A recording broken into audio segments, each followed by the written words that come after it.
This was the mind of a madman, a chilling post online from Gareth Train on previous encounters with police, where he'd asked officers to remove their hands from their weapons, describing them as cowards. At one stage he even wrote, Australia has been at the forefront of a Luciferian agenda for some time.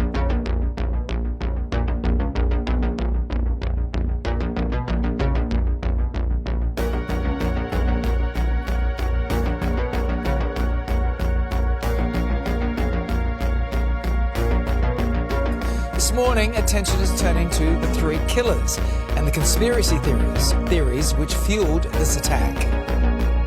A wild conspiracy theorist, that's actually his home where all of this took place. He was sharing some wild theories online. One of them was that Port Arthur, the massacre there, was an inside job.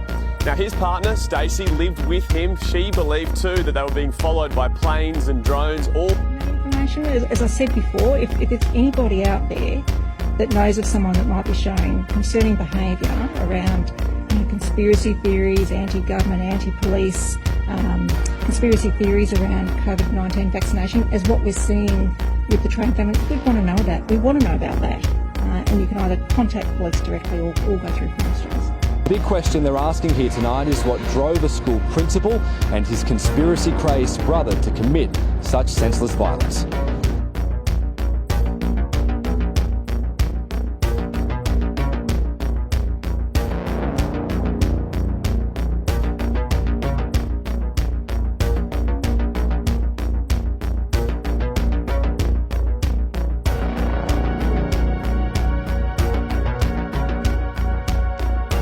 We're learning much more tonight about the conspiracy-crazed family behind an ambush on a Queensland property that left 2 police officers and a Good Samaritan dead.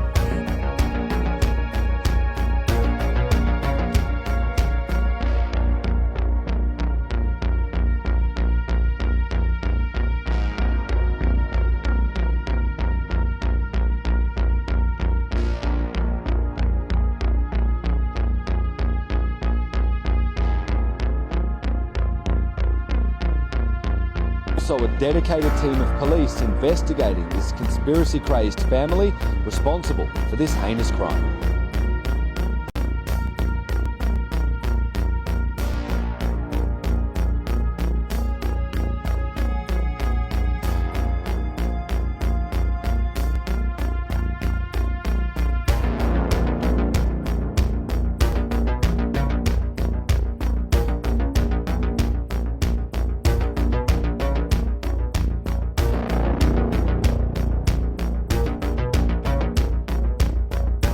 Australians should know that their security agencies are actively considering the implications of this matter for the national security of our country, the implications of online radicalisation, of misinformation and violent extremism. There is a lot of media reporting and speculation about what has motivated these 3 people to perform the despicable acts of violence that they did. A lot of what comes out in the immediate aftermath of a tragedy is incorrect, and we need to pause a little bit here before we get into the discussion about what's happened. It's really important that we let law enforcement and national security agencies do their job. Once the picture does start to clarify, it is likely that radicalisation will form a part of it. Radicalisation is not new. But it is absolutely clear from events here and around the world that conspiracy theories, disinformation and misinformation, problems as old as time, are being turbocharged by technology into terrible acts of violence. They are presenting a new kind of threat to our national security. There will be deep and very important policy questions for us here as a parliament to think about how our country prevents and deals with acts of violent extremism.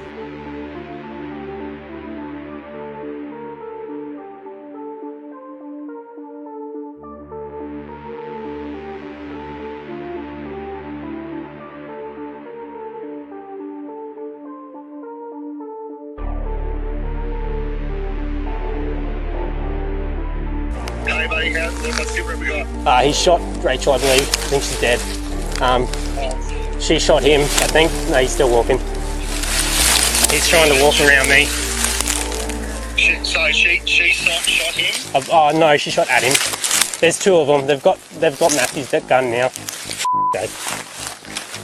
Now, mate, hang in there. What about the other two? You got eyes on Keely and Matt? Matt's not moving. Rachel's not moving now. And Keely I haven't seen. Where, and you're all pushing behind a tree? Yes, but he's walking over. There's two of them. Walking over towards you? Yeah. What do you want me to do? Mate, you got to look after yourself, buddy. All right, stay behind that tree. That's the only thing you got between him and her. Not between you and him. He's coming over. Should I run? Have you got trees behind you? You can back to the car? Yeah, maybe. Mate, do they know where you are? Yes, they do. Mate, can you, obviously scramble from tree to tree to try and retreat out of there? I'll try. To try and do that? I can try. Want me to do that?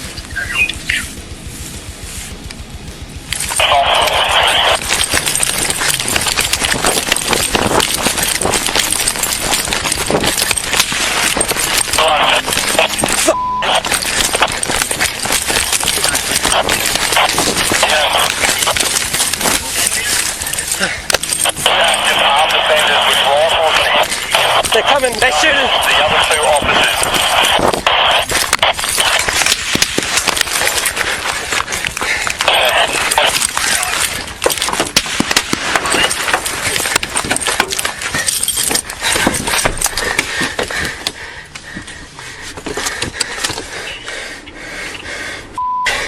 You good? I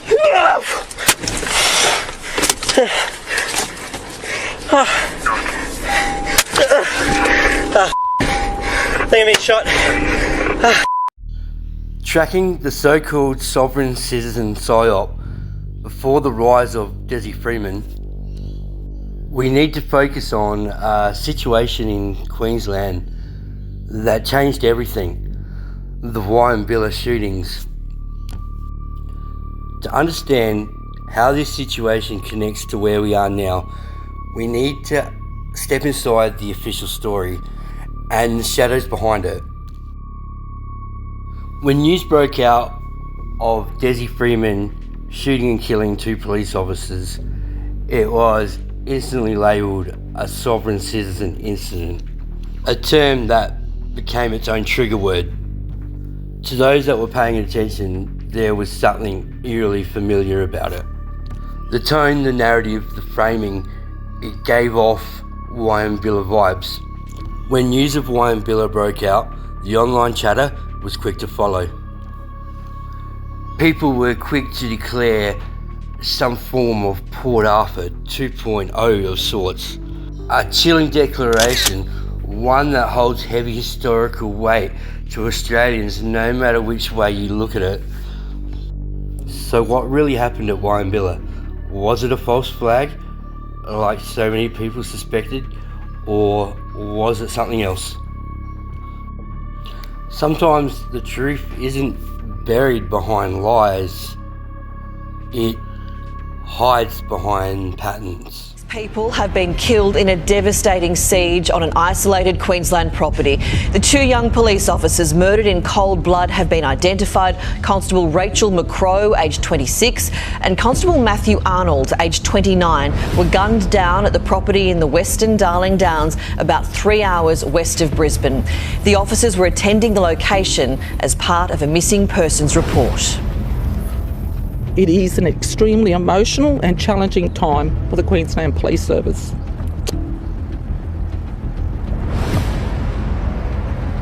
Losing one of our own has a profound impact on every single officer and their families. To lose two officers in one incident is absolutely devastating. A neighbour, now identified as Alan Dare, was also shot and killed in the attack, which sparked a massive manhunt for the offenders. Special Operations Police shooting dead 3 suspects, including brothers Nathaniel and Gareth Train, and a third female, Stacey Train.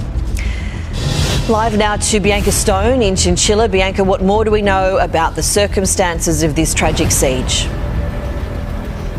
Angie, good morning to you. The more we learn about this, the more unbelievably horrendous it becomes. How did a principal, a primary school principal, become a cop killer? Police went to that address after a missing person report. They were looking for Nathaniel Train, a 46-year-old man who was missing from New South Wales. He was last seen in Dubbo about 12 months ago. In the recent months, he had lost contact with his family. Now, police went there believing he was there with his brother. 4 police turned up in 2 separate cars. 2 police officers hopped out of those cars, jumped the fence, and that's when they were immediately fired upon by 3 people from within that house with high-powered weapons. As you say, those officers have been identified as 29-year-old Rachel McCrow, 26-year-old Matthew Arnold. Neither of those had been in the job for too long. Their colleagues witnessed them be executed, but they still had the sense of mind to call it in to other officers to raise the alarm. While under a hail of bullets, they were trying to protect themselves. It was Randall Kirk, a male officer, who was shot in the leg. He received a graze to his leg. He hid behind a tree, then jumped into the police vehicle, still being fired upon by those offenders, and managed to raise the alarm. While a first-year constable, Keely Bruff, managed to get into bushland and hide from those attackers, they continued firing upon her. She was radioing back to police all that time, telling them exactly what was going on, that these people in camouflage were firing at police officers and there were officers down. Incredible bravery from that officer who had just been in the job for around 8 weeks. They were so young, so young. They were incredibly brave. These were absolutely callous, brutal acts, and with honour they served.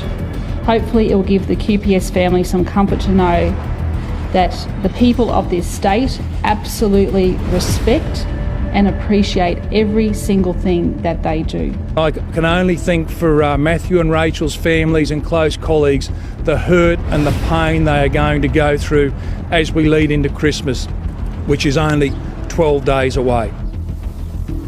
He has started laying flowers in memory of the officers and neighbour who lost their lives.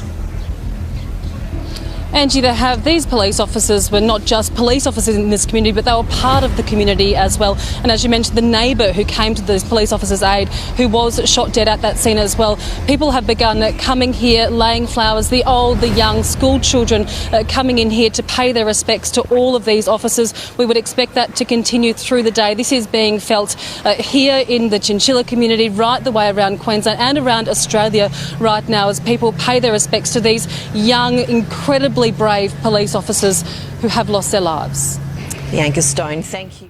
Almost immediately before the dust had even settled, the narrative had been engineered, and leading the charge, none other than Tom Tanuki, a full-blown left-wing agitator and self-appointed crusader against cookers. It's through his network of troll-like enforcers that the words sovereign citizen, cop killers, radicalisation, conspiracy theorists and right-wing extremism became seamlessly infused, all in record time.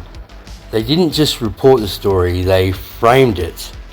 They turned it into fuel for a broader psyop, one that had been seeded since the beginning of the lockdown protests, through labels like cooker, anti-vaxxer, domestic terrorist.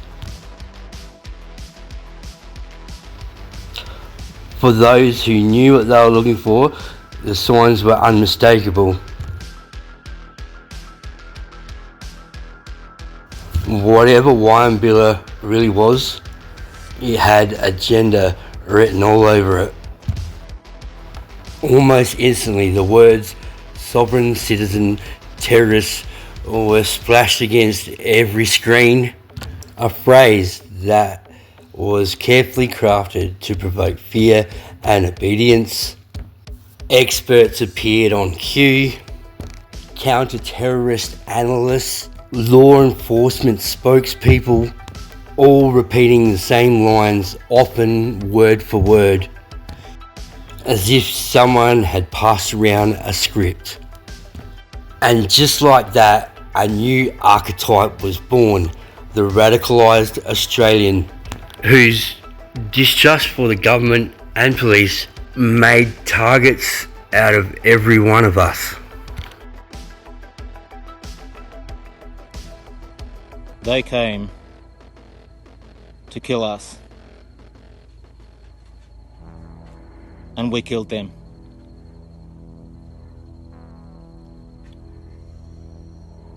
If you don't defend yourself against these devils and demons, you're a coward. We'll see you when we get home. We'll see you at home, Don. Love you. Before this became a headline, before this was reduced to hashtags, before this was televised outrage, there was a family, whether you agree with them or not, a family that deserves to be understood.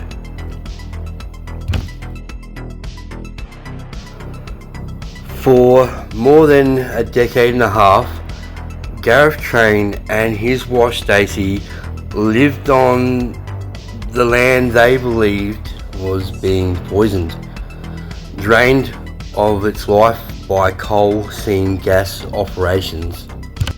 And towards the end of that decade and a half, Gareth and Stacey were being forced off that land.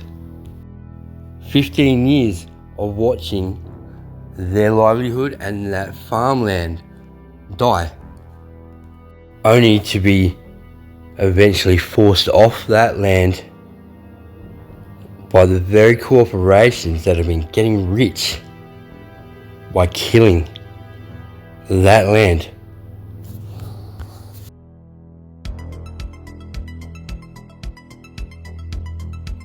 So they closed the gate, they locked it, they posted a sign, no trespassing. They did this not because they were violent, they did this because they knew and they understood full well the nature of Agenda 2030 and how it was set to ravage our country. Then there's Nathaniel, a school principal, man whose job depended on safety, duty and trust. Colleagues said he cared deeply about the children under his responsibility and he carried himself with purpose. Then came the pandemic, mandates, pressure, lines drawn sharply in the sand across the country. Nathaniel was told, take the vaccine or lose your position. So he complied. Reports say later Nathaniel Train suffered a heart attack due to his vaccine injury. So after that, Nathaniel vanished. No more classrooms, no more system, just silence. He went to live with his brother, far from the world that once trusted him and that he no longer trusted back.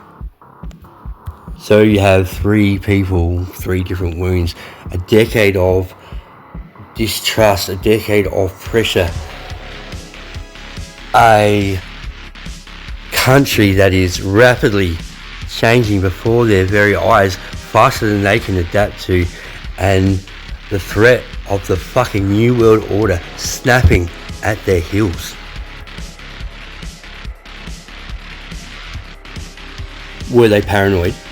Were they traumatized? Or were they awakened? Or were they just broken? Nobody asked.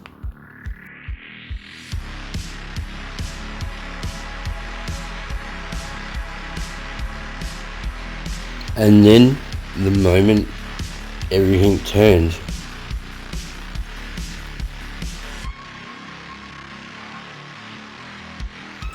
four police officers, rookies, all of them, sent to remote bushland under the polite label of some fucking missing persons report or a welfare check.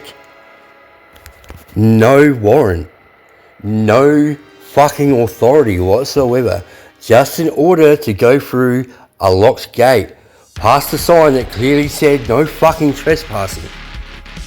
Why were all 4 of these police officers rookies? Why did they have no paperwork? Why were they really sent there? All valid, legitimate questions that nobody in authority whatsoever are too eager to answer. And then the spark.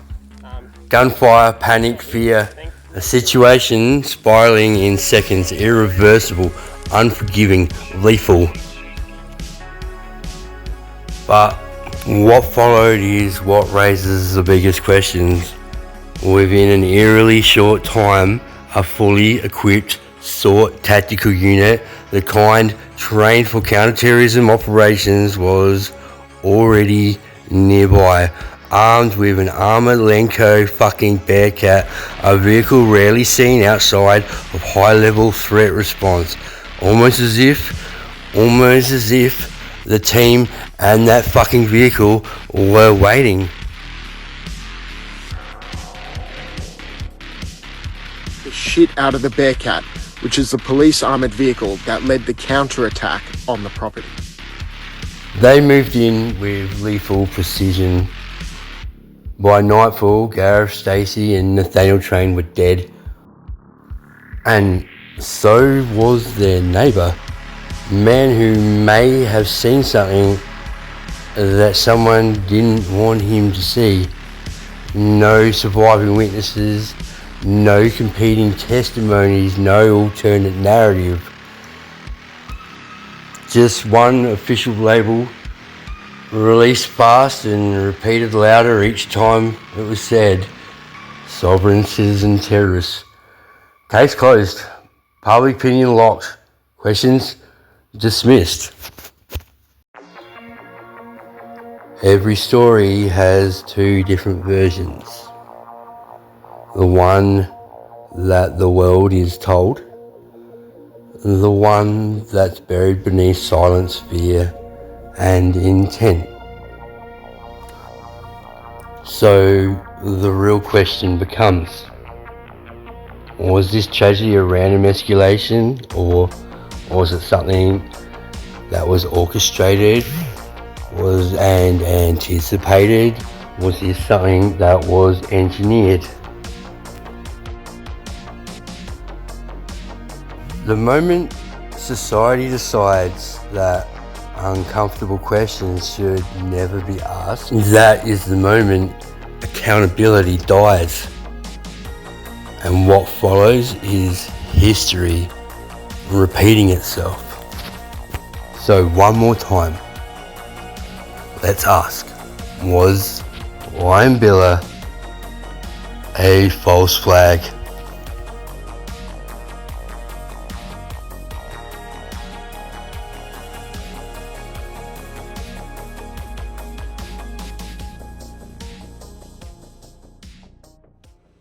ASIO worked with Queensland Police to assess what motivated the murderers, and we reached independent but identical conclusions.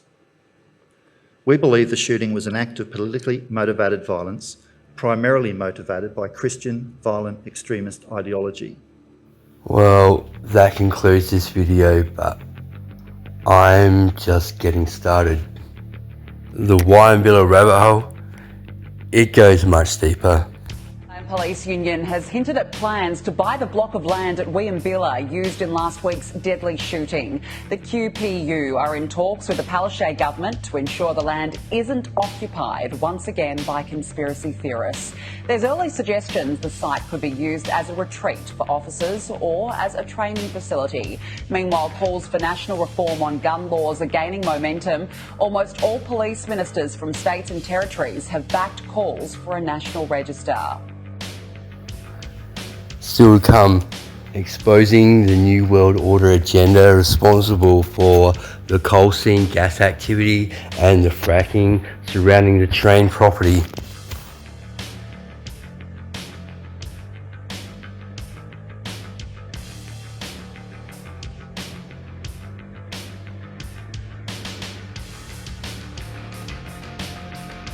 Continuing on the tracking of the sovereign citizen PSYOP. All the way back to 2015 to the think tank that first seeded it. How it's connected to the Strong Cities agenda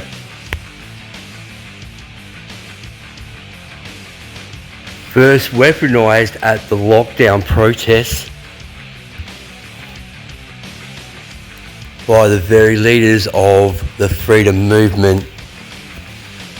Putrid dogs controlled opposition, controlling your emotions, manipulating your thoughts, and programming the very next fucking false flag. This infiltration.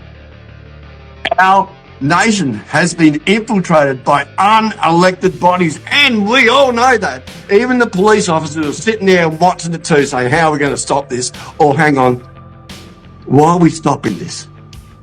They need us, we need them.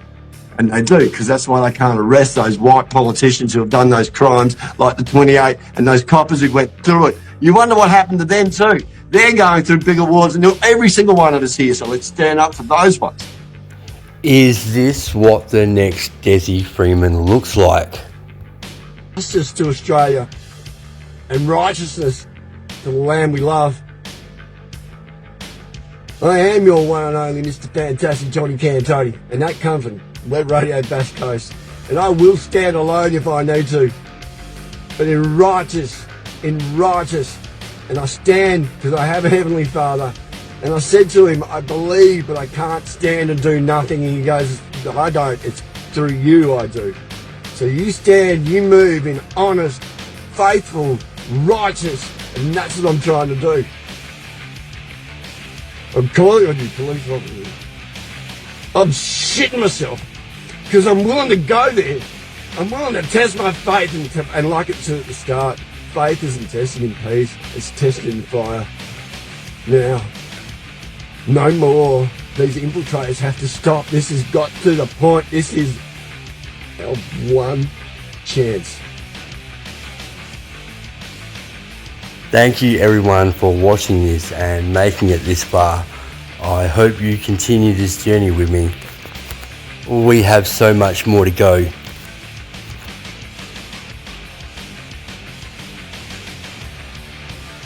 Special thanks to White Bat Audio for the use of their music.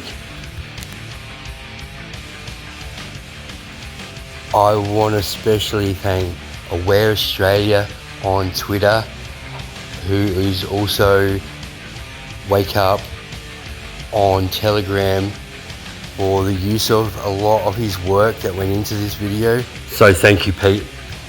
This is the road to digital ID. Resist. Resist at all costs.